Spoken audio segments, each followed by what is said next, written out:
വീണ്ടും നമ്മൾക്ക് ദൈവവചനത്തിൻ്റെ മുമ്പിൽ ദൈവ സാന്നിധ്യത്തിൽ ദൈവവചനം ധ്യാനിക്കുവാൻ വലിയവനായ ദൈവം അനുവദിച്ച സമയത്തിനായി ഞാൻ ദൈവത്തെ മഹത്വപ്പെടുത്തുന്നു. സംബന്ധിക്കുന്ന എല്ലാ പ്രിയപ്പെട്ടവരെയും ഓർത്ത് ദൈവത്തെ മഹത്വപ്പെടുത്തുകയും എല്ലാവരെയും വ്യക്തിപരമായി ക്ലാസ്സിലേക്ക് ഞാൻ സ്വാഗതം അർപ്പിക്കുകയും ചെയ്യുകയാണ്. ഇന്നത്തെ ക്ലാസ്സും നമ്മൾക്ക് അനുഗ്രഹമായി തീരട്ടെ. നമ്മുടെ മുമ്പിലുള്ള സമയം സാധിക്കുന്നത്ര വേഗത്തിൽ വീണ്ടും ജനനവും പ്രായോഗിക ജീവിതവും എന്ന വിഷയം സംബന്ധിച്ച് നമ്മൾ ചിന്തിച്ചു വരുന്ന ചില കാര്യങ്ങൾ, അതിനെ തുടർന്നുള്ള ചില കാര്യങ്ങൾ കൂടെ നമ്മൾക്ക് ഇന്ന് ധ്യാനിക്കാം എന്ന് വിചാരിക്കുന്നു. സാധിക്കുന്നവരൊക്കെ വീഡിയോ ഒന്ന് ഓൺ ചെയ്താൽ എനിക്കൊരു സന്തോഷമാണ്. കാരണം ചിലരെങ്കിലും കണ്ട് സംസാരിക്കുക എന്നുള്ളത് അതേ വചന ശുശ്രൂഷയൊക്കെ ചെയ്യുന്നവരാണല്ലോ എല്ലാവർക്കും അത് ബോധ്യമാവുന്ന കാര്യമാണ്. അതുകൊണ്ട് സാധിക്കുന്നവർ ഒന്ന് വീഡിയോ ഓൺ ചെയ്താൽ അത് നന്നായിരിക്കും. നമ്മൾ 4 ഭാഗങ്ങളായിട്ടാണ് ഈ വീണ്ടും ജനനവും പ്രായോഗിക ജീവിതവും എന്ന വിഷയം ധ്യാനിച്ചുകൊണ്ടിരിക്കുന്നത്. അതിലൊന്ന് നമ്മൾ കഴിഞ്ഞ ക്ലാസ്സിൽ ചിന്തിച്ചതാണ്. എന്തോ ഒരു ശബ്ദം ഉണ്ടാകുന്നുണ്ട്, അത് ഒന്ന് ശ്രദ്ധിക്കുന്നത് നന്നായിരിക്കും. What does new birth meaning? ദൈവവചനത്തിലെ വീണ്ടും ജനനം എന്ന് പറയുന്നത് എന്താണ്? അതിൻ്റെ നിർവചനമാണ് കഴിഞ്ഞ ക്ലാസ്സിൽ നമ്മൾ ചിന്തിക്കാൻ ശ്രമിച്ചത്.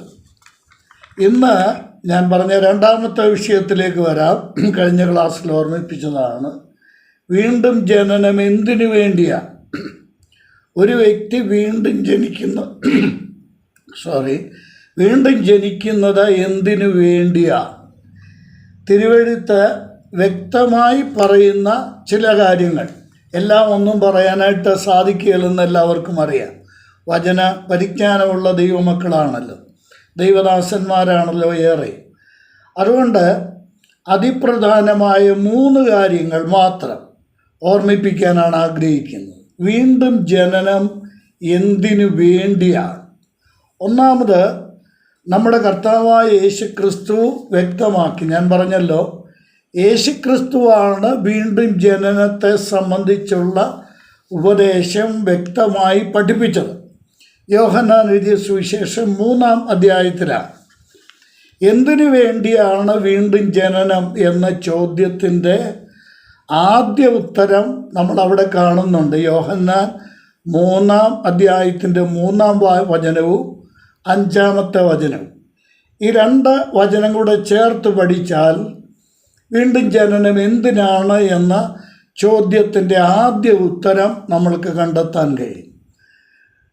കർത്താവ് തന്നെ പറയുകയാണ്, വീണ്ടും ജനിക്കുന്നില്ല എങ്കിൽ, അഥവാ പുതുതായി ജനിച്ചില്ല എങ്കിൽ ദൈവരാജ്യം കാണുവാൻ. അടുത്ത് പറയുന്ന 5-ാം വചനത്തിൽ, വെള്ളത്താലും ആത്മാവിനാലും ജനിച്ചില്ല എങ്കിൽ ദൈവരാജ്യത്തിൽ കടക്കുവാൻ സാധിക്കുകയില്ല. അപ്പോൾ ഇവിടെ ആ ചോദ്യത്തിൻ്റെ ഉത്തരമുണ്ട്. എന്താ? ദൈവരാജ്യത്തിൽ ഒരാൾക്ക് പ്രവേശിക്കുവാനാണ്, ദൈവരാജ്യത്തിൽ പ്രവേശിക്കുവാൻ വേണ്ടിയാണ് വീണ്ടും ജനനം. നമ്മൾ നിക്കോദെമോസിൻ്റെ ഭാഷയിൽ പറഞ്ഞാൽ അമ്മയുടെ ഉദരത്തിൽ നിന്ന് ജനിച്ചത് ഈ ഭൂമിയിലേക്കാണ്. ഈ ഭൂമിയിൽ ജനിക്കാൻ വേണ്ടി നമ്മുടെ മാതാവിൻ്റെ ഉദരത്തിൽ നിന്ന് നമ്മൾ ജനിക്കുകയായിരുന്നു. എന്നാൽ സ്വർഗത്തിൽ ജനിക്കണമെങ്കിൽ 2 സ്ഥലങ്ങളാണ്. ഒന്ന് ഭൂമി, മറ്റേത് ദൈവരാജ്യം അഥവാ സ്വർഗം. സ്വർഗത്തിൽ ഒരാൾക്ക് പ്രവേശിക്കണമെങ്കിൽ നമ്മൾ ഈ ഭൂമിയിൽ പിറന്നു വീണതുപോലെ തന്നെ സ്വർഗത്തിലും പിറന്നു വീഴണം. ഇതാണ് പുതുജനനത്തിൻ്റെ അനിവാര്യത അഥവാ നെസസിറ്റി എന്ന് പറയുന്നത്, എന്തിന് വീണ്ടും ജനിക്കണമെന്ന ചോദ്യത്തിന് ആദ്യത്തെ ഉത്തരം ഇതാണ്. നമ്മുടെ നാച്ചുറൽ ബർത്ത് അഥവാ നമ്മുടെ സ്വാഭാവിക ജനനം, പ്രാകൃത ജനനം, പ്രാകൃതം എന്നുള്ളതിന് വേറെ അർത്ഥം കൊടുക്കരുത്, നാച്ചുറൽ ബർത്ത്, അതിന് നിദാനമായി തീർന്നത് ഞാൻ കഴിഞ്ഞ ക്ലാസ്സിൽ ഓർമ്മിപ്പിച്ചതുപോലെ 1-ാം അധ്യായം യോഹന്നാൻ 1:13, രക്തം, ജഡം, പുരുഷൻ. ഈ 3 കാരണങ്ങളാണ് ഭൂമിയിലെ ജനനത്തിന് കാരണമായത്. 3-ാം അധ്യായത്തിൻ്റെ 6-ാം വാക്യത്തിൽ കർത്താവ് പറയുന്നു, ഞാൻ ഓടിച്ചു പറയുകയാണ്, യേശുക്രിസ്തു പറയുന്നു, ജഡത്താൽ ജനിച്ചത് ജഡം. അപ്പോൾ ഈ ഭൂമിയിലേക്കുള്ള ജനനത്തിന് നമ്മൾക്ക് അനിവാര്യമായി വന്നത് ജഡത്താലുള്ള ജനനം ആണ്. എന്നാൽ സ്വർഗത്തിൽ ജനിക്കാൻ ആത്മാവിനാൽ ജനിക്കണം. ആത്മാവിനാൽ ജനിച്ചത് ആത്മാവാകുന്നു. ദയവായി എൻ്റെ സഹോദരങ്ങൾ, പ്രിയപ്പെട്ടവരെല്ലാവരും, നമ്മൾ ദൈവവചനം പഠിക്കുമ്പോൾ ആ അക്ഷരം വിടാതെ വേണം. കർത്താവ് പറഞ്ഞ ആശയത്തിൽ തന്നെയാണ് നമ്മൾ ചിന്തിക്കാൻ. ആത്മാവിനാൽ ജനിച്ചത് ആത്മീകമായിരിക്കുമെന്നല്ല കർത്താവ് പഠിപ്പിച്ചത്, കേട്ടോ. കർത്താവ് പറഞ്ഞ അങ്ങനെയല്ല, വളരെ ശ്രദ്ധിക്കണം. ആത്മാവിനാൽ ജനിച്ചത് ആത്മീകമായിരിക്കുമെന്നല്ല, ആത്മാവിനാൽ ജനിച്ചത് ആത്മാവാകുന്നു. ദൈവം ആത്മാവാണ്. ആത്മാവായ ദൈവത്തിൽ നിന്ന് നമ്മുടെ ഉള്ളിൽ നടക്കുന്ന ജനനം ഒരാത്മാവിൻ്റെ ജനനമാണ്. അതുകൊണ്ടാണ് നമ്മളൊക്കെ സാധാരണ പ്രയോഗിക്കുന്ന ഒരു ശൈലിയുണ്ട്. ഇത്ര ആത്മാക്കൾ രക്ഷിക്കപ്പെട്ടു, ഇത്ര ആത്മാക്കൾ. കണ്ടോ, ഇത് തിരുവെഴുത്തിൻ്റെ അടിസ്ഥാനത്തിലുള്ള ഒരു പ്രയോഗമാണ്. ദൈവരാജ്യത്തിൽ കടക്കാൻ അനിവാര്യമായ ദൈവം വച്ചിരിക്കുന്ന ഏക വ്യവസ്ഥ വീണ്ടും ജനനമാണ്. തത്സംബന്ധമായ ചില കാര്യങ്ങളൊക്കെ കഴിഞ്ഞ ക്ലാസ്സിൽ ഞാൻ പറഞ്ഞതുകൊണ്ട് ഞാൻ ആവർത്തിക്കുന്നില്ല. ഈ ജനനം നടക്കുന്നത് എങ്ങനെയാണ് എന്നും ഒരു പരിധിവരെ നമ്മൾ ചിന്തിക്കുകയുണ്ടായി. സഹോദരന്മാരെ, ഈ ക്ലാസ്സിൽ ഇപ്പോൾ സംബന്ധിക്കുകയും തുടർന്ന് കേൾക്കുകയും ചെയ്യുന്ന പ്രിയപ്പെട്ടവരോട് ഞാൻ വളരെ വിനയത്തോടെ ഓർമ്മിപ്പിക്കട്ടെ, ഏത് വ്യക്തിയാണെങ്കിലും ഈ ജനനം കൂടാതെ കർത്താവിൻ്റെ രാജ്യത്തിൽ കടക്കുകയില്ല. ഇത് സംബന്ധിച്ച് ഞാൻ ഒരു വചനം കൂടെ ഒന്ന് ചൂണ്ടിക്കാണിക്കാം. കൊരിന്ത്യർക്കെഴുതിയ 1-ാം ലേഖനം 6-ാം അധ്യായത്തിൽ പൗലോസ്ലീഹ കൊരിന്തു വിശ്വാസികളോട് പറയുന്ന ഒരു പ്രയോഗമുണ്ട്. ആര് ദൈവരാജ്യത്തിൽ കടക്കുകയില്ല എന്ന് അവിടെ വ്യക്തമാക്കുന്നുണ്ട്. നോക്കണം, 6-ാം അധ്യായത്തിൻ്റെ 9-10 വാക്യങ്ങളാണ്. കൊരിന്ത്യർക്കെഴുതിയ 1-ാം ലേഖനം 6-ാം അധ്യായത്തിൻ്റെ 9-10 വാക്യങ്ങൾ. സമയലാഭത്തിന് വേണ്ടി ഞാൻ തന്നെ വായിക്കാം. അന്യായം ചെയ്യുന്നവർ ദൈവരാജ്യം അവകാശം ആക്കുകയില്ല എന്ന് അറിയുന്നില്ലയോ? നിങ്ങളെ തന്നെ വഞ്ചിക്കാതിരിക്കുവീൻ. ദുർനടപ്പുകാർ, വിഗ്രഹാരാധികൾ, വ്യഭിചാരികൾ, സ്വയഭോഗികൾ, പുരുഷകാമികൾ, കള്ളന്മാർ, അത്യാഗ്രഹികൾ, മദ്യപന്മാർ, വാവിഷ്ഠാണക്കാർ, പിടിച്ചുപറിക്കാർ എന്നിവർ ദൈവരാജ്യം അവകാശമാക്കുകയില്ല. ഞാൻ അധികം വിശദീകരിക്കാതെ ഒറ്റ വാചകത്തിൽ ഈ 9-10 വാക്യങ്ങളോട് ചേർത്ത് ഒറ്റ വാചകത്തിൽ പറയാം. ജഡത്താൽ ജനിച്ച ജഡം ഏതാണെന്ന് മനസ്സിലായോ? ഇതാണ് ജഡത്താൽ ജനിച്ച ജഡം എന്ന് പറയുന്നത്. ഈ ലിസ്റ്റ് വായിച്ച് നോക്കിയാൽ മതി. ഈ ലിസ്റ്റിൽ ഏതൊക്കെ ഉണ്ട് എന്നുള്ളത് ഒന്ന് കണക്ക് കൂട്ടിയാൽ മതി. ആ ആള് ജഡത്താൽ ജനിച്ച ജഡമാണ്. കൃത്യമായി തിരുവെഴുത്ത് പറയുകയാണ്, അവർ ദൈവരാജ്യം അവകാശമാക്കുകയില്ല, അവർ ദൈവരാജ്യത്തിൽ കടക്കുകയില്ല. ഇവർ ദൈവരാജ്യത്തിൻ്റെ അവകാശികൾ അല്ല. ഞാൻ സ്ട്രെസ് ചെയ്ത് തന്നെ അടിവരയിട്ട് പറയുകയാണ്, ഇത് ജഡത്താൽ ജനിച്ച ജഡമാണ്. എന്നാൽ 11-ാം വാക്യം ശ്രദ്ധിക്കുക. നമ്മൾ സാധാരണ ആരാധനകളിലൊക്കെ വായിക്കാറുള്ള ഒരു ഭാഗമായത്. 11-ാം വാക്യം, നിങ്ങളും ചിലർ ഈ വകക്കാരായിരുന്നു. കൊരിന്ത്യരിലെ വിശ്വാസികളെ കുറിച്ച് പൗലോസ് പറയുക മാത്രമല്ല, നമ്മളെക്കുറിച്ച് ഇത് ശരിയാണ്. നമ്മളും ചിലർ ഈ വകക്കാരായിരുന്നു. എന്നാൽ എന്താ സംഭവിച്ചത്? നമ്മളിൽ ഒരു വലിയ മാറ്റമെന്ന് പറയാൻ പറ്റില്ല. സൃഷ്ടിപരമായ വ്യതിയാനം എന്ന് പറഞ്ഞാൽ, ആദ്യത്തെ ആ മനുഷ്യൻ ജഡത്താൽ ജനിച്ച ജഡം ചത്തു, ജഡത്താൽ ജനിച്ച ജഡം പോയി. ജഡത്താൽ ജനിച്ച ജഡത്തിൻ്റെ സ്ഥാനത്ത്, ആ സ്ഥാനം എന്നുള്ള വാക്ക് വേറെ വാക്കില്ലാത്തതുകൊണ്ട് ഞാൻ പറയുകയാണ്, അവിടെ വേറൊരു മനുഷ്യൻ, വേറൊരു സൃഷ്ടി ഉണ്ടായി. അതെങ്ങനെയാണ് ഉണ്ടായത്? ദൈവത്തിൻ്റെ ആത്മാവിനാൽ സൃഷ്ടിക്കപ്പെടുകയായിരുന്നു. എഫേസ്യർക്കെഴുതിയ ലേഖനം 4-ാം അധ്യായം 23-ാം വാക്യത്തിൽ ആ സൃഷ്ടി എന്നുള്ള വാക്കുണ്ട്. ദൈവാനുരൂപമായി സൃഷ്ടിക്കപ്പെട്ട പുതുമനുഷ്യൻ. നാം നമ്മുടെ ഉള്ളിൽ ഒരു പുതുമനുഷ്യനെ സൃഷ്ടിക്കുകയായിരുന്നില്ല. ദൈവം നമ്മുടെ ഉള്ളിൽ ഒരു പുതിയ മനുഷ്യനെ, അഥവാ ആത്മാവിനാൽ ജനിച്ച ആത്മാവിനെ ദൈവം സൃഷ്ടിക്കുകയായിരുന്നു. നോക്കണം, പൗലോസ് പറയുന്നത്, നിങ്ങളും ചിലർ ഈ വകക്കാരായിരുന്നു. എന്നാൽ സംഭവിച്ചത് എന്താണ്? കർത്താവായ യേശുക്രിസ്തുവിൻ്റെ നാമത്തിലും നമ്മുടെ ദൈവത്തിൻ്റെ ആത്മാവിനാലും നിങ്ങളെ തന്നെ കഴുകി ശുദ്ധീകരണവും നീതീകരണവും പ്രാപിച്ചിരിക്കുന്നു. ഇതാണ് വീണ്ടും ജനനം. സഹോദരീ സഹോദരന്മാരെ, ഞാൻ എല്ലാ വിനയത്തോടും പറയട്ടെ, ഇത് സംഭവിച്ചിട്ടില്ലെങ്കിൽ വീണ്ടും ജനനം സംഭവിച്ചിട്ടില്ല. 2, ഇത് സംഭവിച്ചിട്ടില്ലെങ്കിൽ ഒരൊറ്റ വ്യക്തിയും ദൈവരാജ്യത്തിൽ കടക്കയില്ല. ഇത് ഉപദേശമാനുള്ള വാക്കല്ല, ഇത് യേശു കർത്താവ് പറയുന്നതാണ്. കർത്താവായ യേശുക്രിസ്തു പറയുക, ഇതൊരു വ്യതിയാനമല്ല, ഇതൊരു സൃഷ്ടിയാണ്. ഒന്നാമത്തെ സൃഷ്ടി അതെങ്ങനെയാണ് നോക്കണം. 2 കൊരിന്ത്യർ 5-ാം അധ്യായത്തിൻ്റെ 17-ാം വാക്യം നമുക്കെല്ലാവർക്കും മനപ്പാഠം അറിയാമല്ലോ. ഞാൻ ഒരു വാചകത്തിനിടയ്ക്ക് പറഞ്ഞോട്ടെ, ഈ മനപ്പാഠം അറിയാവുന്ന വാക്യങ്ങളെക്കുറിച്ച് നമ്മൾ ചിന്തിക്കാറില്ല. കാര്യം അതറിയാമല്ലോ. എന്നാൽ ആ വചനങ്ങൾ ദിനവും ധ്യാനിക്കണം. അവിടെ വേറെ ചില ആശയങ്ങൾ കണ്ടെത്താൻ കഴിയും. എന്താ 5:17?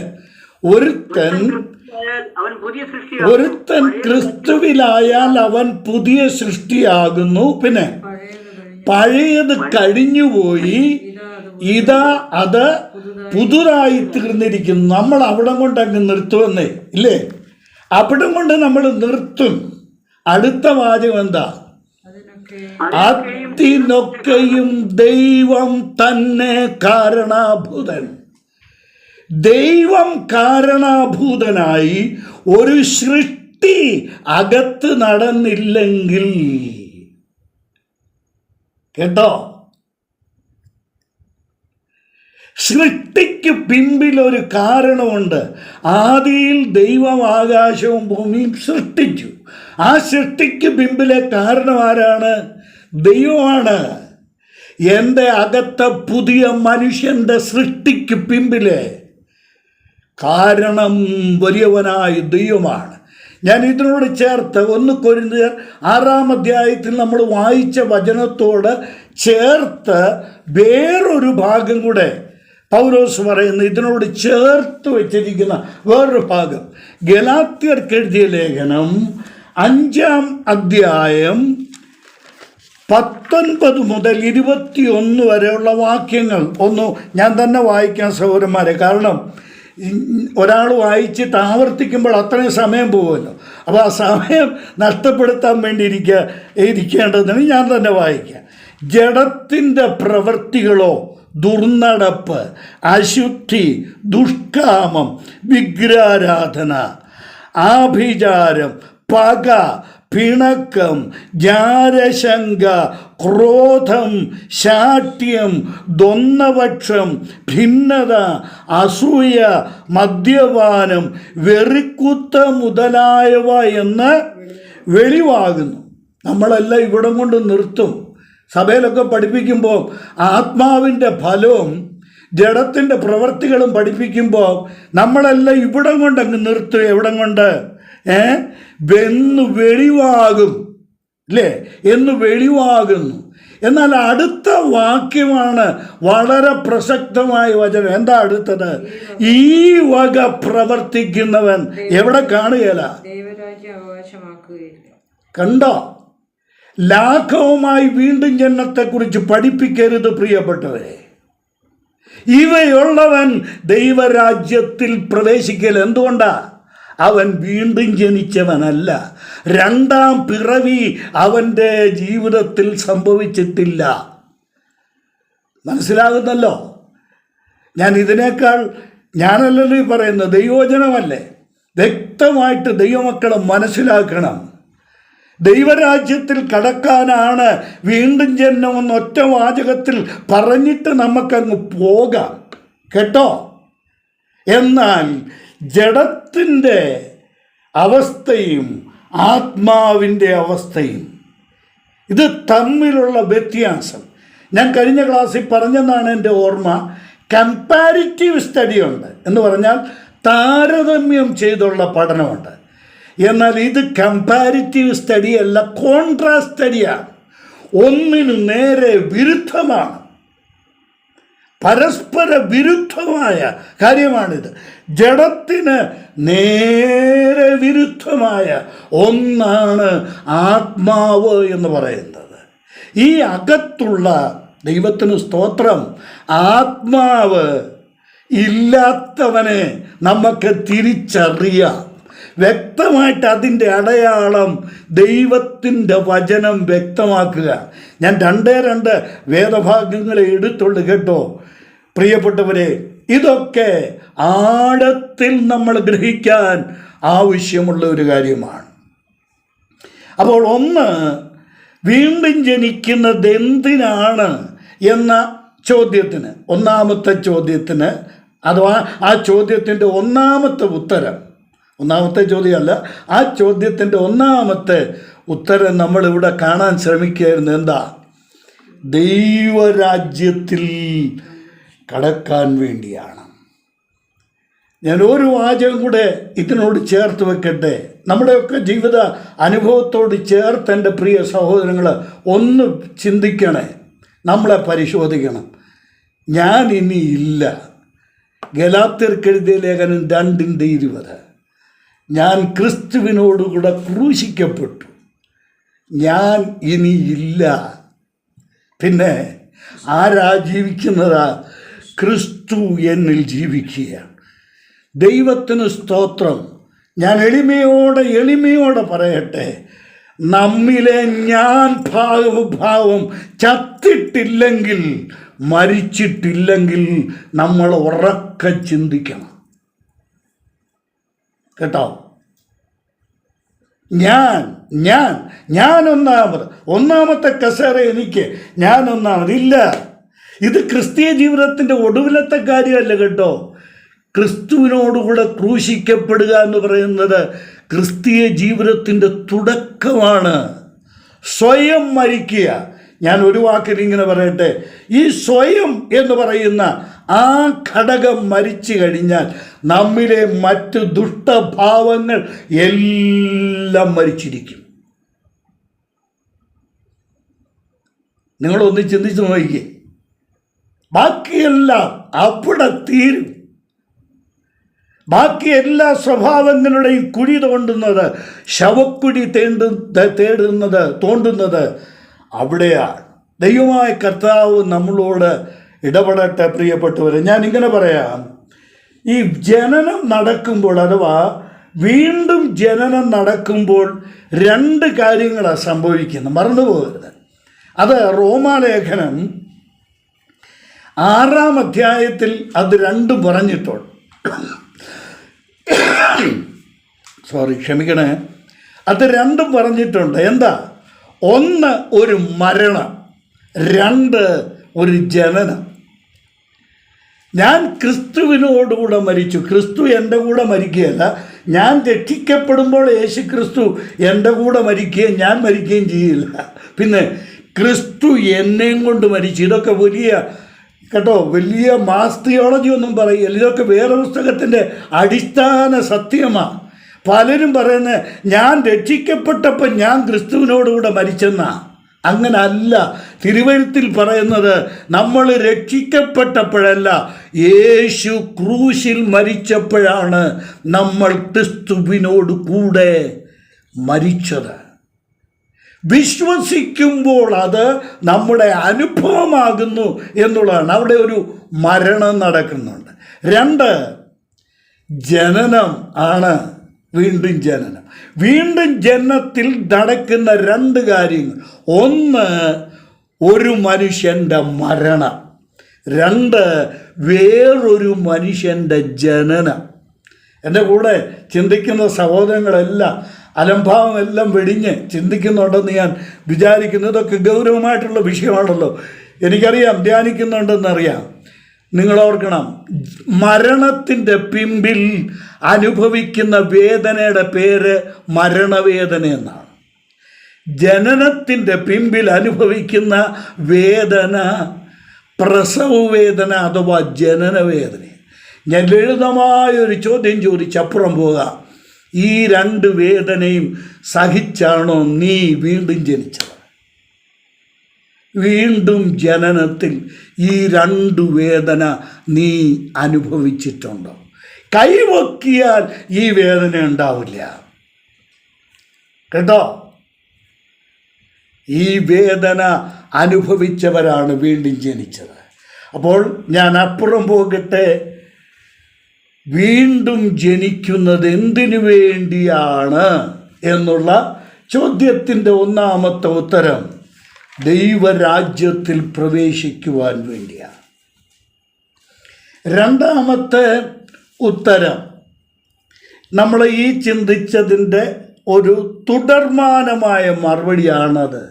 To receive a new nature, ഒരു പുതിയ പ്രകൃതി ലഭിക്കാൻ വേണ്ടിയാണ്. മനുഷ്യൻ ഏറ്റവും അധികം ആഗ്രഹിക്കുന്ന ഒരു കാര്യമാണ് എന്ത്? ജീവിതത്തിൽ ഒരു രൂപാന്തരം വരണം. ഞാൻ ചില വാചകങ്ങൾ നമ്മുടെ കൃത്യസമയത്ത് തന്നെ നിർത്തണമെന്നുള്ളത് കൊണ്ട് ഞാനത് വേഗത്തിലങ്ങ് പറഞ്ഞു പോകാനാണ് ആഗ്രഹിക്കുന്നത്. എല്ലാ മനുഷ്യനും മതവ്യത്യാസം കൂടാതെ, ഭാഷാ വ്യത്യാസം കൂടാതെ സകല മനുഷ്യരും ആഗ്രഹിക്കുന്ന ഒരു കാര്യമാണ് നന്നായി ജീവിക്കുക, നന്നായി പെരുമാറുക, ഒരു നല്ല മനുഷ്യനായി തീരുക എന്നുള്ളത് എല്ലാവരും ആഗ്രഹിക്കുന്ന കാര്യമാണ്. ഒന്നുകൂടെ ശരിക്ക് പറഞ്ഞാൽ സ്വഭാവത്തിൻ്റെ രൂപാന്തരം ഏതു മനുഷ്യനും ആഗ്രഹിക്കുന്നവരാണ്. അതിന് മറ്റു മതങ്ങളും മറ്റ് സംവിധാനങ്ങളുമെല്ലാം പഠിപ്പിക്കും. സംവിധാനം എന്നുള്ള വാക്ക് കൊട്ടേഷനിൽ നിങ്ങളായി ചിന്തിച്ചാൽ മതി. ഇവിടെ അതിന് ഒരുപാട് മാർഗങ്ങളുണ്ട്. നമ്മുടെ ഗവൺമെൻറ് ആണെങ്കിലും മറ്റ് സാംസ്കാരിക പ്രസ്ഥാനങ്ങളാണെങ്കിലും ഒക്കെ എന്താ അതിന് നടത്തുന്ന ഒരു സംഗതിയാണ് അവയർനെസ്, ബോധവൽക്കരണം. മനുഷ്യനെ രൂപാന്തരപ്പെടുത്താൻ ബോധവൽക്കരണമാണ് ഇവിടെ ഈ ലോകത്തിൽ നമ്മൾ കണ്ടുവരുന്നത്. എന്നാൽ യേശു കർത്താവ് പഠിപ്പിച്ചത് എന്താണെന്നറിയാമോ? നമ്മുടെ കയ്യിലിരിക്കുന്ന തിരുവെഴുത്ത് പഠിപ്പിക്കുന്നത് എന്താണെന്നറിയാമോ? ബോധവൽക്കരണം കൊണ്ട് ഒരു വ്യക്തി സ്വർഗത്തിൽ പോകയില്ല.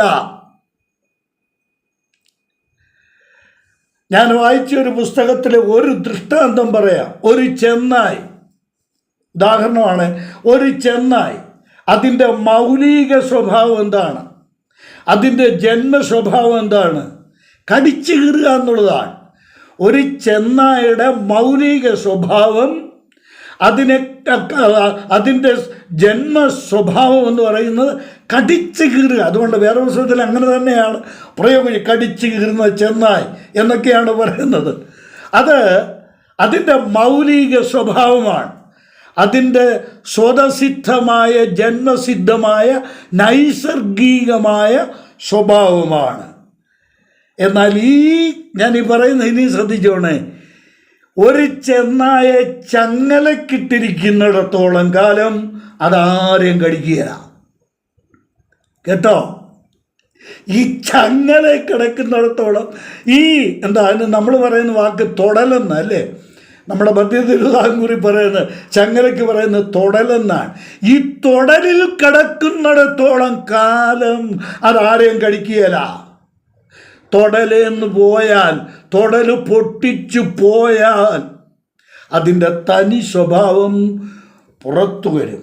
ഞാൻ പറയട്ടെ, ഇതാണ് ബോധവൽക്കരണം കൊണ്ട് സാധിക്കുന്ന കാര്യം. തൊടലിലിടാം, പക്ഷേ ആളിൻ്റെ നേച്ചർ മാറുകയില്ല. ഇതിന് ആർക്കാ സാധിക്കുന്നത്? ഒരു മനുഷ്യനെ മനുഷ്യനാക്കാൻ, ഒരു മനുഷ്യനെ പുതുമനുഷ്യനാക്കാൻ, ഒരു മനുഷ്യനെ സമൂലം രൂപാന്തരപ്പെടുത്തുവാൻ, സൃഷ്ടിപരമായി ഒരു മനുഷ്യനെ രൂപാന്തരപ്പെടുത്താൻ എൻ്റെ ദൈവത്തിന് സ്തോത്രം, പുതുജനനത്തിന് മാത്രമേ സാധിക്കുകയുള്ളൂ. അതാണ് ബൈബിൾ വ്യക്തമാക്കുന്ന ഏറ്റവും പ്രധാനപ്പെട്ട കാര്യം. ഞാൻ എഫേസ്യർക്ക് എഴുതിയ ലേഖനം 2-ാം അധ്യായത്തിലെ 3 വാക്കുകൾ കൊണ്ട് അതൊന്ന് വ്യക്തമാക്കിയിട്ട്, വ്യക്തമെന്ന് പറഞ്ഞാൽ അതൊന്ന് വ്യക്തമാക്കാൻ പറ്റുന്നില്ല, അതൊന്ന് ചൂണ്ടിക്കാണിച്ചിട്ട് മുന്നോട്ട് പോകാം. 3 പദങ്ങൾ അവിടെ പ്രയോഗിച്ചിട്ടുണ്ട്. ഒന്ന് ഉയർപ്പിച്ചു എന്നാണ്. നമ്മൾ മിക്കവാറും എല്ലാ സൺഡേസിലും ഒക്കെ വായിക്കുന്ന ഭാഗമാണ്. ഒന്ന്, ക്രിസ്തുവിനോടുകൂടെ നമ്മളെ ഉയർപ്പിച്ചു, റെക്കൺ, നമ്മളെ ഉയർത്തെഴുന്നേൽപ്പിച്ചു, റിസറക്ഷൻ. ഇത് ഇനി നടക്കാൻ പോകുന്ന ഒന്നല്ല കേട്ടോ. നടക്കാൻ പോകുന്ന ഉയർത്തെഴുന്നേൽപ്പുണ്ട്, അത് ശരീരത്തോടുകൂടെയുള്ള ഉയർത്തെഴുന്നേൽപ്പാണ്. എന്നാൽ എഫേസ്യ ലേഖനം 2-ാം അധ്യായത്തിൽ പറഞ്ഞിരിക്കുന്ന ഉയർത്തെഴുന്നേൽപ്പ് ചത്ത് കിടക്കുന്ന, മരിച്ചു കിടക്കുന്ന ഒരു മനുഷ്യൻ ശരീരത്തോടുകൂടെ ഉയർത്തെഴുന്നേൽക്കുന്ന കാര്യമല്ല. അവിടെ പറഞ്ഞിരിക്കുന്ന ഉയർത്തെഴുന്നേൽപ്പ് അതിക്രമങ്ങളാലും പാപങ്ങളാലും മരിച്ച മനുഷ്യൻ, അത് തീർന്നു, വേറെ ഒരു മനുഷ്യൻ ഉയർത്തെഴുന്നേറ്റ് വരികയാണ്. ഇതാണ് പുതുജനനത്തിൻ്റെ പ്രഥമ ഘട്ടം, ആദ്യത്തെ ഘട്ടം എന്ന് പറയുന്നത് ഉയർത്തെഴുന്നേൽക്കുക. രണ്ടാമതവിടെ പറഞ്ഞിരിക്കുന്ന വാക്ക് ജീവിപ്പിച്ചു എന്നുള്ള വാക്കാണ്. യേശുക്രിസ്തുവിനോടുകൂടെ ജീവിപ്പിച്ചു. എൻ്റെ ദൈവത്തിന് സ്തോത്രം. ഞാൻ വേറൊരു ക്ലാസ് എടുക്കുന്നുണ്ടെന്ന് കഴിഞ്ഞാൽ ആ ക്ലാസ്സിൽ ഞാൻ സൂചിപ്പിച്ചല്ലോ, അവിടെ യോഹന്നാൻ 6-ാം അധ്യായമായി ഇപ്പോൾ ഞാൻ അവിടെ ഞങ്ങൾ ചിന്തിച്ചു കൊണ്ടിരിക്കുന്നത്. അവിടെ യേശു കർത്താവ് പറയുന്ന ഒരു വലിയ സത്യമുണ്ട്. എന്താണെന്നറിയാമോ? ജീവൻ, ഞാൻ ജീവൻ്റെ അപ്പമാണ്, എന്നിൽ വിശ്വസിക്കുന്നവന് ഞാൻ നൽകുന്നത് ജീവനാണ്. ഞാൻ പറയട്ടെ പ്രിയപ്പെട്ടവരെ, നമ്മൾ അധികം ചിന്തിക്കാത്ത ഒരു വിഷയമാണ് ഈ യേശു കർത്താവ് പറഞ്ഞ ജീവൻ എന്നുള്ള വാക്ക്. നമ്മൾ ഈ കർത്താവിൻ്റെ അവകാശ പ്രഖ്യാപനങ്ങളിൽ യോഹന്നാൻ 14:6 ഉദ്ധരിച്ചു പോവുകയാണ്. 14:6 എല്ലാവർക്കും അറിയാലോ. എന്താ?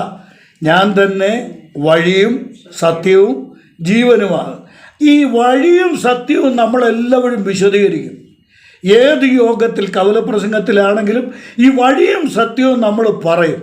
പക്ഷേ നമ്മൾ വിശദീകരിക്കാതെ വിട്ടുകളയുന്ന ഒരു ഭാഗമാണ് ജീവൻ എന്ന് പറയുന്നത്. എന്താണ് ആ ജീവൻ എന്നുള്ള പദം കൊണ്ട് ഉദ്ദേശിക്കുന്നത്? ദൈവത്തിന് സ്തോത്രം.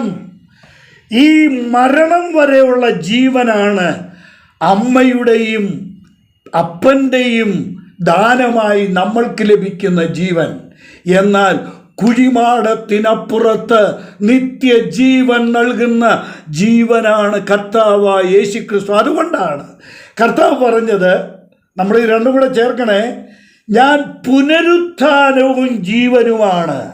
കണ്ടോ, എഫേസ്യ ലേഖനം 2 കണ്ടോ?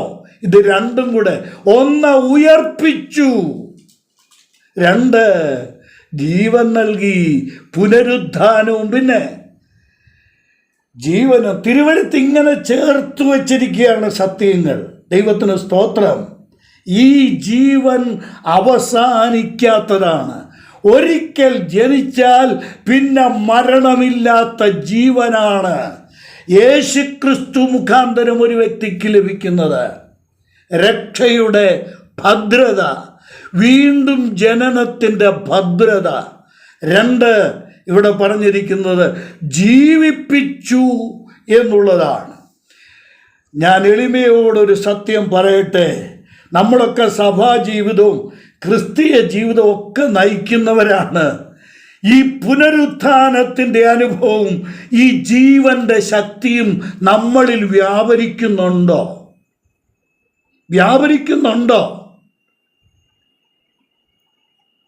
ഞാൻ എൻ്റെ വ്യത്യസ്തമായ ഭാഗങ്ങളിലേക്ക് പോകണോ? ഒരാരാധനയ്ക്ക് കൂടിയാൽ ശ്മശാനമുഖത, ഒരു കൺവെൻഷൻ ഇരുന്നാൽ ചലനമുണ്ടോ? ദൈവവചനം കേൾക്കുമ്പോൾ ജീവനുണ്ടോ?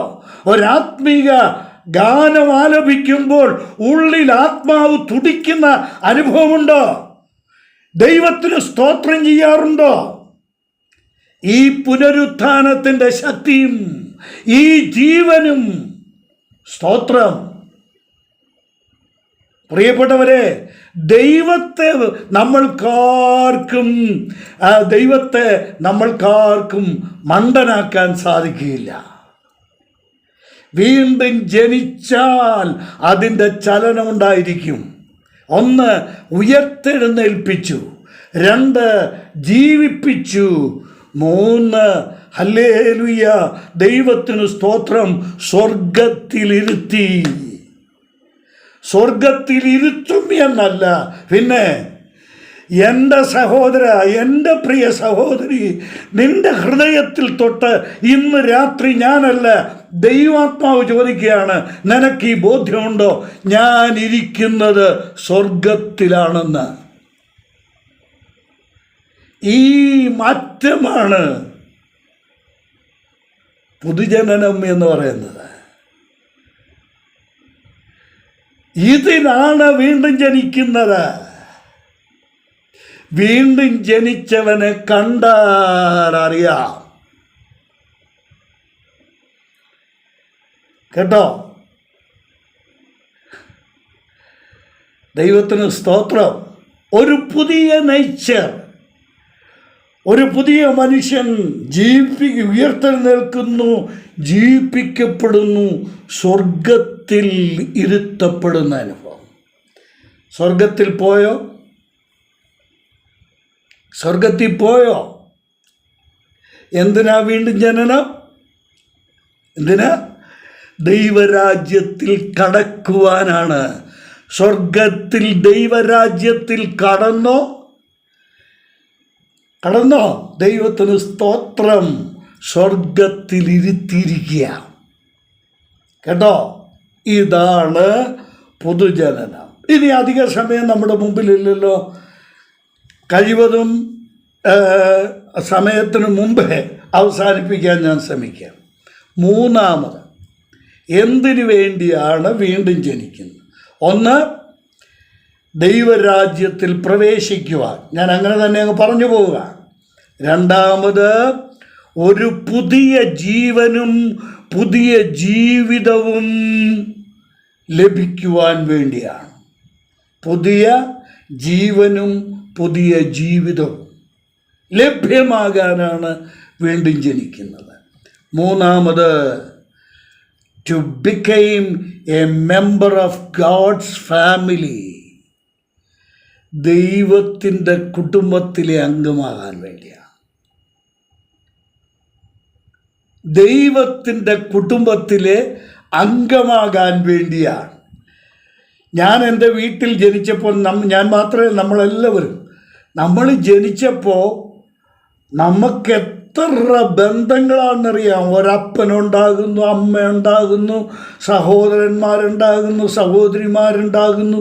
വളർന്നു വരുമ്പോൾ ഏതൊക്കെ ബന്ധം, അളിയന്മാർ, നാത്തൂന്മാർ, എന്ത് വേണ്ട. ഒരു കുടുംബം എന്ന് പറഞ്ഞാൽ എത്ര ദിശകളിലേക്കുള്ള ബന്ധങ്ങളാണത്.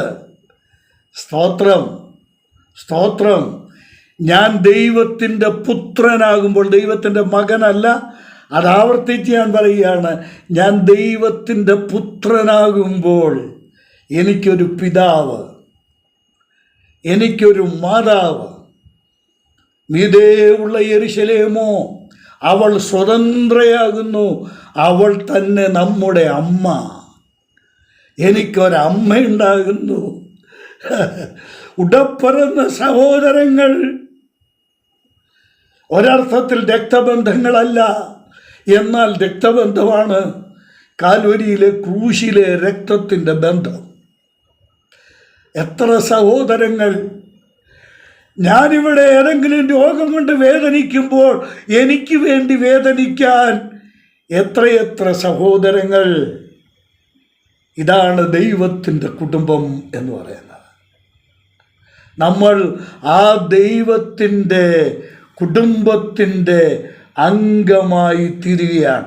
ദൈവ പുത്രന്മാരാക്കി നമ്മളെ തീർക്കുകയാണ്. വേറൊരു ആശയം കൂടെ ഞാൻ പറയാം. ഈ കുടുംബ ബന്ധത്തെക്കുറിച്ച് തിരുവെഴുത്ത് പഠിപ്പിക്കുമ്പോൾ സഭ എന്ന ആ സംവിധാനം, ആ ജീവൽ ഘടന, ആ ജീവൽ ഘടകം, സഭ അതൊരു വലിയ പഠനമാണല്ലോ. ആ ജീവൽ ഘടന ഇതിലെന്താ സംഭവിക്കുന്നത്? നമ്മൾ ഒരു ശരീരത്തിൻ്റെ അവയവമായി മാറുകയാണ്. ഞാൻ ഇന്ന് അതിലെങ്ങും തൊടാൻ ആഗ്രഹിക്കുന്നില്ല. ഇന്നൊന്നല്ല, ഈ 4 ക്ലാസ്സിലും അത് ആ വിഷയമൊന്നും സ്പർശിക്കത്തേയില്ല. കാര്യം അവിടോട്ടൊക്കെ പോയാൽ തീരത്തില്ല പഠനം. എൻ്റെ സഹോദരങ്ങളെ, ഞാൻ കൈകൂപ്പി വിനയത്തോടെ പറയട്ടെ, ദൈവ കുടുംബം എന്ന് പറഞ്ഞാൽ അതൊരു വലിയ ബന്ധമാണ്. ഞാൻ ഇത് ഒന്ന് വിശദീകരിക്കാൻ, സാധാരണ ഞാൻ ക്ലാസ് എടുക്കുമ്പോൾ ഉപയോഗിക്കുന്ന ഒരു പ്രയോഗമാണ് ഒരു എടുത്തിയാട്ടം നടത്തുക. കുറേ ഭാഗങ്ങൾ വിട്ട് ഇന്ന് നമ്മൾ ചിന്തിക്കുന്ന ഈ വിഷയം ഇന്നുകൊണ്ട് തീർക്കാൻ വേണ്ടി ഞാൻ ഒരു എടുത്തിയാട്ടം നടത്തി പറയുകയാണ്. യോഹന്നാൻ എഴുതിയ 1-ാം ലേഖനം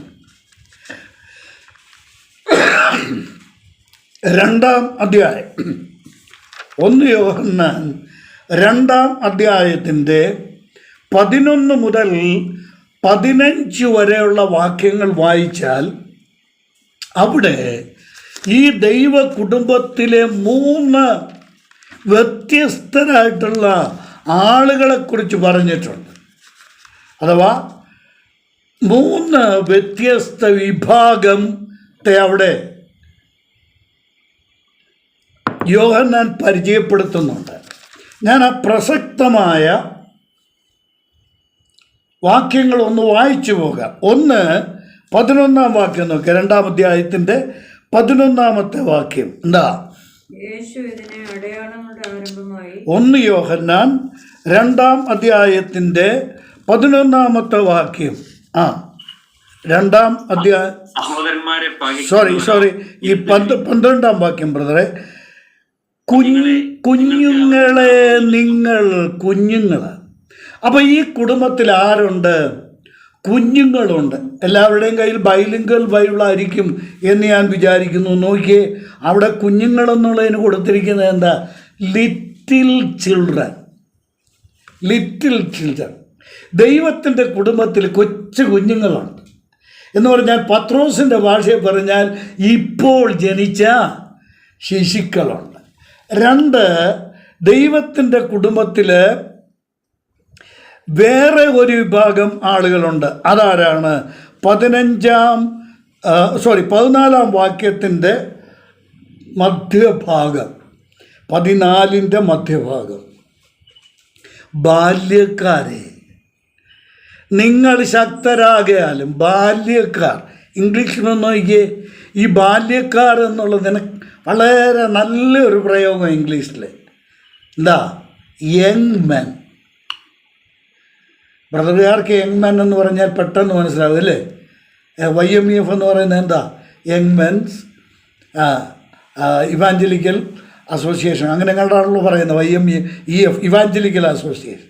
അപ്പോൾ യങ് മെൻ, ബാല്യക്കാരെന്ന് പറഞ്ഞാൽ യുവത്വത്തിലേക്ക് പ്രവേശിച്ചവരാണ്. മൂന്നാമത്തെ കൂട്ടരാരാന്ന് നോക്കിയേ. അത് 13-ാം വാക്യത്തിലുമുണ്ട്, 15-ാം വാക്യത്തിലുമുണ്ട്. പിതാക്കന്മാരാണ്. എൻ്റെ പ്രിയമുള്ളവരെ, ഞാൻ എല്ലാ വിനയത്തോടും ഞാൻ ഓർമ്മിപ്പിക്കട്ടെ, ഇത് മൂന്നും ഒരു വലിയ പഠനമാണ്. കാരണം എൻ്റെ ക്ലാസ് കേൾക്കുന്ന ഈ ക്ലാസ് എന്ന് പറഞ്ഞ് ഈ ധ്യാനം ദൈവസന്നിധിയിൽ ഒരുമിച്ച് ധ്യാനിക്കുന്ന സഹോദരങ്ങൾക്കൊക്കെ ഇത് വിശദീകരിച്ച് പഠിക്കാൻ കഴിയും. ഞാനൊരു സൂചന മാത്രം നൽകാം. ലിറ്റിൽ ചിൽഡ്രൻ എന്ന് പറഞ്ഞാൽ അതിൻ്റെ അർത്ഥം എന്താ? അത് ഞാൻ തന്നെ പറയേണ്ടതില്ല, അവിടെ ഉണ്ട്. 12-ാം വാക്യം. ഈ ലിറ്റിൽ ചിൽഡ്രൻ എന്ന് പറയുന്നത് അതിൻ്റെ ഡെഫിനിഷൻ ഉണ്ട് അവിടെ. എന്താ? അവൻ്റെ നാമനിമിത്തം പാപം മോചിച്ച് കിട്ടിയവർ. വലിയ കാര്യങ്ങളൊന്നും അവർക്കറിയത്തില്ല. സ്തോത്രം. തിരുവെഴുത്ത് അവരെക്കുറിച്ച് പറയുന്ന ഏക കാര്യം എന്താണെന്നറിയാമോ? അവർക്കൊരു കാര്യം അറിയാം: ഞാൻ രക്ഷിക്കപ്പെട്ടു, എൻ്റെ പാപം മോചിച്ചു, എൻ്റെ കർത്താവപ്പച്ചൻ അവിടുത്തെ ചോരയാൽ എന്നെ ശുദ്ധീകരിച്ചു, ഞാൻ ദൈവ മകനായി, ഞാൻ ദൈവ മകളായി, എൻ്റെ പാപം മോചിച്ചു. ഇതാണ് ലിറ്റിൽ ചിൽഡ്രൻ. മനസ്സിലായല്ലോ? രണ്ടാമത്, ഈ ബാല്യക്കാരാരാന്ന് നോക്കിയേ. ഈ ബാല്യക്കാരെക്കുറിച്ച് പറഞ്ഞിരിക്കുന്ന അതിൻ്റെ ഡെഫിനിഷൻ, നിർവചനവും അവിടെയുണ്ട്. എന്താ? അവർ ശക്തരാണ് എന്ന് പറഞ്ഞാൽ യുവത്വത്തിലേക്ക് കടന്നവർ. അവർ യുവത്വത്തിലെത്തിയവർ ശക്തരാണ്. 1. 2, ദൈവവചനം ഉള്ളിൽ വസിക്കുന്നവരാണ്. 3, സ്തോത്രം, അവർ ദുഷ്ടനെ ജയിച്ചവരാണ്. കണ്ടോ? ദൈവ കുടുംബത്തിലെ രണ്ടാമത്തെ വിഭാഗം ഇതാണ്. എന്താ? അവർ ആരോഗ്യമുള്ള ക്രിസ്തീയ ജീവിതം നയിക്കുന്നവരാണ്. അവർ ശക്തരാണ്. ഏതു പ്രതിബന്ധങ്ങളെയും ഏത് പാപത്തെയും ജയിക്കാനുള്ള ശക്തി അവർക്കുണ്ട്. അതിൻ്റെ കാരണം എന്താണെന്നറിയാമോ? ആ ശക്തിയുടെ കാരണം അവിടെ തന്നെ പറഞ്ഞിട്ടുണ്ട്. എന്താ? ദൈവവചനം അവരുടെ ഉള്ളിലുണ്ട്. അതുകൊണ്ടാണ് അവർ ശക്തരായിരിക്കുന്നത്. ഇനിയും ദൈവവചനം അവരുടെ ഉള്ളിലുണ്ട്, അവർ ശക്തരായതുകൊണ്ട് മൂന്നാമതൊരു ഗുണമുണ്ട്. എന്താ? ദുഷ്ടനെ ചെകുത്താനെ പിശാചിനെ ജയിക്കുന്നവരാണ് അവർ. ദൈവ കുടുംബത്തിലെ രണ്ടാമത്തെ വിഭാഗം ഇതാ പ്രിയപ്പെട്ടവരെ. കേട്ടോ? രണ്ടാമത്തെ വിഭാഗം യുവത്വത്തിലേക്ക് യഹോവയ്ക്കായി കാത്തിരിക്കുന്നവർ ശക്തിയെ പുതുക്കും. യുവത്വത്തിലേക്ക് പ്രവേശിച്ചവർ, പറക്കാൻ, ഓടാൻ, നടക്കാൻ ശേഷിയുള്ളവർ. കേട്ടോ? യുവത്വം. ജനിച്ച പടുതി ഇപ്പോഴും കിടക്കുകയാണോ? ഇപ്പോഴും മുട്ടയിലെഴയാണോ? ജനിച്ചിട്ട് എത്ര വർഷമായി? 25 അല്ലേ? 30, 50. വീണ്ടും ജനിച്ചിട്ട് ശക്തരാണോ? ദൈവവചനം നിൻ്റെ ഉള്ളിലുണ്ടോ? ആരെങ്കിലും ഒരു സംശയം ചോദിച്ചാൽ ഉത്തരം പറയാൻ കഴിയുന്നുണ്ടോ? സഹോദര, സഹോദരി, എനിക്ക് ഉദാഹരണ സഹിതമൊക്കെ പറയണമെന്ന് താല്പര്യമുണ്ട്. ദൈവത്തിൻ്റെ വചനം ഉള്ളിൽ വസിക്കണം. കേട്ടോ? ഇതൊക്കെ അടുത്ത ക്ലാസ്സിൽ ഞാൻ വേറെ ഒരു വിഷയത്തോട് ബന്ധപ്പെട്ട് അത് പറയാൻ സാധിക്കുമെങ്കിൽ പറയാം. ഇതാണ് ദൈവ കുടുംബത്തിലെ രണ്ടാമത്തെ വിഭാഗം, എന്നെ കേൾക്കുന്ന രക്ഷിക്കപ്പെട്ട, അത് പറഞ്ഞാൽ നമ്മുടെ വിഷയത്തോട് ചേർത്ത് പറഞ്ഞാൽ വീണ്ടും ജനിച്ച ദൈവമക്കളോട് ഞാൻ പറയട്ടെ, പാപമോചനം പ്രാപിച്ചു എന്ന അറിവോടും അനുഭവത്തോടും കൂടെ മരിക്കുന്നിടം വരെ കഴിയാനുള്ളവനല്ല വീണ്ടും ജനിച്ച ദൈവവൈതൽ. ആ വീണ്ടും ജനിച്ച ദൈവവൈതൽ ദൈവത്തിൻ്റെ വചനം ഉൾക്കൊണ്ട് ശക്തരായി തീർന്ന് പരീക്ഷകനെ ജയിക്കുവാൻ പ്രാപ്തനായി തീരണം. ഇതാണ് ദൈവ കുടുംബത്തിലെ രണ്ടാമത്തെ വിഭാഗം. മൂന്നാമത്തത് കണ്ടോ, 2 പ്രാവശ്യം ആ വാക്കും പറയുന്നുണ്ട്, പിതാക്കന്മാരെ എന്നുള്ള വാക്ക് 13-ാം വാക്യത്തിലുണ്ട്, 15-ാം വാക്യത്തിലുണ്ട്. പിതാക്കന്മാർ. അപ്പോൾ സഭയിൽ ആരുണ്ട്? പിതാക്കന്മാരുണ്ട്. സ്തോത്രം. പൗലോസ് അപ്പോസ്തലൻ കൊരിന്ത്യരോട് പറഞ്ഞു, നിങ്ങൾക്ക് ക്രിസ്തുവിൽ 10,000 ഗുരുക്കന്മാർ കാണും, അതിരുന്നോട്ടെ, കുഴപ്പമില്ല, പക്ഷേ പിതാക്കന്മാരേറെയില്ല. ഒറ്റ ഒരുത്തനാ നിങ്ങളുടെ പിതാവ്. സുവിശേഷത്താൽ നിങ്ങളെ വീണ്ടും ജനിപ്പിച്ച പിതാവ് ഞാനാണ്. എല്ലാവരും ഒന്ന് ചിന്തിക്കണം ഒരു നിമിഷം. പെട്ടെന്ന് ക്ലാസ് തീരാറായി കേട്ടോ. എനിക്ക് ഇത് തുടങ്ങിയതേ ഉള്ളൂ എന്നുള്ള ചിന്ത എനിക്ക് വരുന്നത്. കാര്യം ഈ പറയുന്നവർക്ക് ഇത് അങ്ങനെയാണല്ലോ വരുന്നത്, കേൾക്കുന്നവർക്കാണല്ലോ ബുദ്ധിമുട്ടല്ലേ. അപ്പോൾ അതുകൊണ്ട് ഞാൻ ഇത് പെട്ടെന്ന് തീരുന്നത് പോലെ എനിക്ക് തോന്നുക. ഞാനങ്ങ് പറഞ്ഞു പോട്ടെ. ഈ പിതാവ് എന്നുള്ള വാക്കിൻ്റെ നിർവചനം എന്താ പിതാവ് എന്ന് പറഞ്ഞാൽ? ഞാൻ ഒരു സ്ഥലത്ത് ഈ ചോദ്യം ചോദിച്ചു. ഈ പിതാവ് എന്ന് പറഞ്ഞാൽ എന്താ അർത്ഥമെന്ന് ചോദിച്ചപ്പം മുമ്പിൽ ഇരുന്ന ഒരു ചില കുഞ്ഞുങ്ങൾ ചില സഭയിൽ ഉത്തരം പറയും, പ്രായമുള്ള ഒരു മിണ്ടുകയില്ല കേട്ടോ. അതൊക്കെ തെറ്റായ ഒരു കാര്യം. ചോദ്യമൊക്കെ ചോദിക്കും, ചോദ്യമൊക്കെ ചോദിക്കുമ്പോൾ ഉത്തരം ഒന്ന് പറഞ്ഞാൽ ആ ശുശ്രൂഷിക്കുന്ന ആളുകൾക്ക് ഒരു പ്രചോദനമാണ്. ഇതിപ്പം നമ്മുടെ ഈ ഗൂഗിൾ മീറ്റ് ആയതുകൊണ്ട് അതൊക്കെ ബുദ്ധിമുട്ടാണെന്ന് എനിക്കറിയാം. എന്നാൽ നമ്മളൊരു ഓഫ്ലൈൻ മീറ്റിംഗ് ആണെങ്കിൽ നമ്മൾ ഒരു ഫിസിക്കൽ മീറ്റിംഗ് ആണ് നടക്കുന്നതെങ്കിൽ ചോദ്യമൊക്കെ ചോദിക്കും, ഉത്തരം പറയണം കേട്ടോ. ഒരു സഭയൊക്കെ സജീവമായിട്ട് മുന്നോട്ട് പോകുന്ന അങ്ങനെ ആയിരിക്കും. ഞാൻ ചോദിച്ചു, പിതാവ് എന്ന വാക്കിൻ്റെ അർത്ഥം എന്താണെന്ന് ചോദിച്ചു. മുമ്പിലിരുന്ന ഒരു അവൻ്റെ താല്പര്യത്തിൽ അവന് ഉറക്കെ വിളിച്ചു പറഞ്ഞു, അങ്ങളെ കല്യാണം കഴിച്ചോരാ പിതാവ്.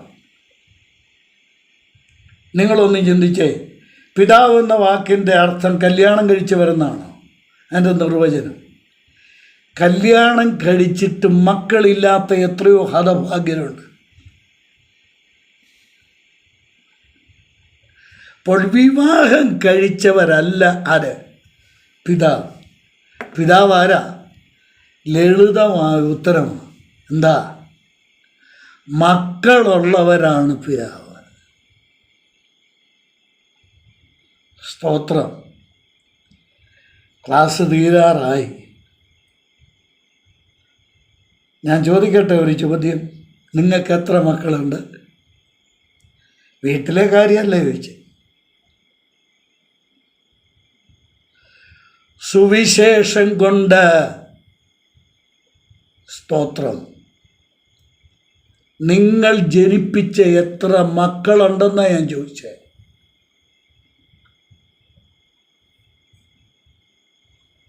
ദൈവ കുടുംബത്തിലെ മൂന്നാമത്തെ വിഭാഗം.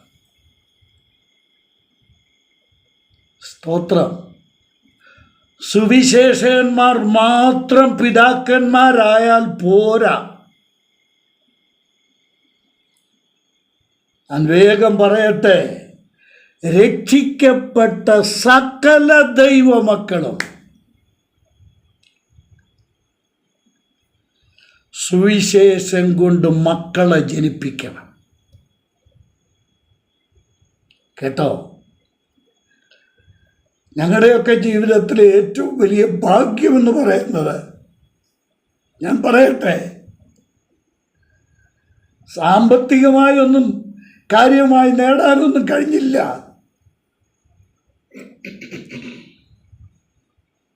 അമ്പത്തിരണ്ടാമത്തെ കൊല്ലമാണ് ഞാൻ രക്ഷിക്കപ്പെട്ടിട്ട്.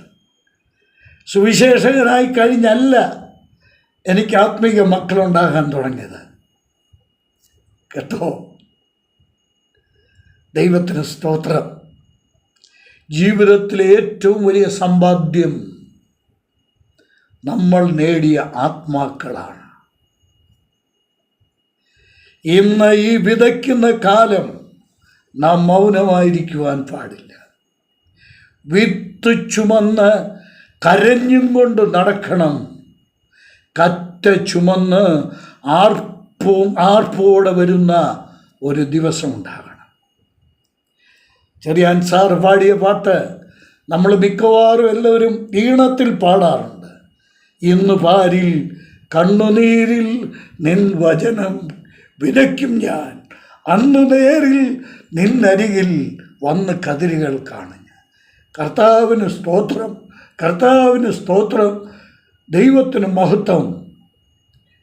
കണ്ണുനീരിൽ വിത്ത്, ദൈവത്തിൻ്റെ വചനമാകുന്ന വിത്ത് നനച്ചിട്ട് വിതച്ച് രക്ഷിക്കപ്പെട്ട എല്ലാവരെയും ഒന്നും എനിക്ക് പൂർണ്ണമായിട്ടിന്ന് ഇവിടെ അറിയത്തില്ല കേട്ടോ. എന്നാൽ അന്നൊരിക്കൽ എൻ്റെ കർത്താവിൻ്റെ മുമ്പിൽ നിൽക്കുമ്പോൾ കർത്താവ് വിളിച്ച് എന്നെ മാറ്റി നിർത്തിയിട്ട് ഞാൻ മുഖാന്തരം അവിടുത്തെ സന്നിധിയിൽ ചെന്ന ആത്മാക്കളെ ഒരു നിരയായി നിർത്തിയിട്ട് പറയും, കുഞ്ഞെ തമ്പാച്ച, നീ മുഖാന്തരം ഇവിടെ വന്നവരായത് നീ കണ്ടോ? എന്നിട്ട് അതിൻ്റെ പ്രതിഫലവും എൻ്റെ കർത്താവ് എനിക്ക് തരും. എനിക്ക് മാത്രമല്ല, പൗലോസ് പറഞ്ഞതുപോലെ എനിക്ക് മാത്രമല്ല, ഇത്തരത്തിൽ പിതാക്കന്മാരായി മാറിയിട്ടുള്ള എല്ലാവർക്കും സ്വർഗത്തിലെ കർത്താവ് അന്ന് പ്രതിഫലം നൽകി ആദരിക്കും. ദൈവത്തിന് സ്തോത്രം. നമ്മൾ ലിറ്റിൽ ചിൽഡ്രൻ, കൊച്ചു കുഞ്ഞുങ്ങളായിരുന്നാൽ മാത്രം പോരാ, യുവത്വത്തിലേക്ക് വളരണം. യുവത്വത്തിലേക്ക് വളർന്നാലും അവിടം കൊണ്ട് അവസാനിക്കരുത്. നമ്മൾക്ക് മക്കളുണ്ടാവണം, ലാളിക്കാൻ, ഓമനിക്കാൻ, ഓർത്ത് പ്രാർത്ഥിക്കാൻ, നിത്യജീവിതത്തിൽ എന്നും ഓമനിക്കാൻ നമ്മൾക്ക് ആത്മീക മക്കളുണ്ടാവണം.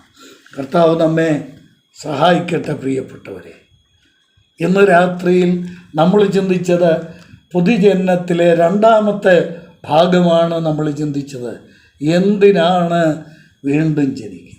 1, ദൈവരാജ്യത്തിൽ പ്രവേശിക്കുവാൻ. 2, പുതിയ ജീവനും പുതിയ ജീവിതവും പ്രാപിക്കുവാൻ വേണ്ടിയാണ്. 3, ദൈവ കുടുംബത്തിലെ അംഗമായി തീരുവാൻ വേണ്ടിയാണ്.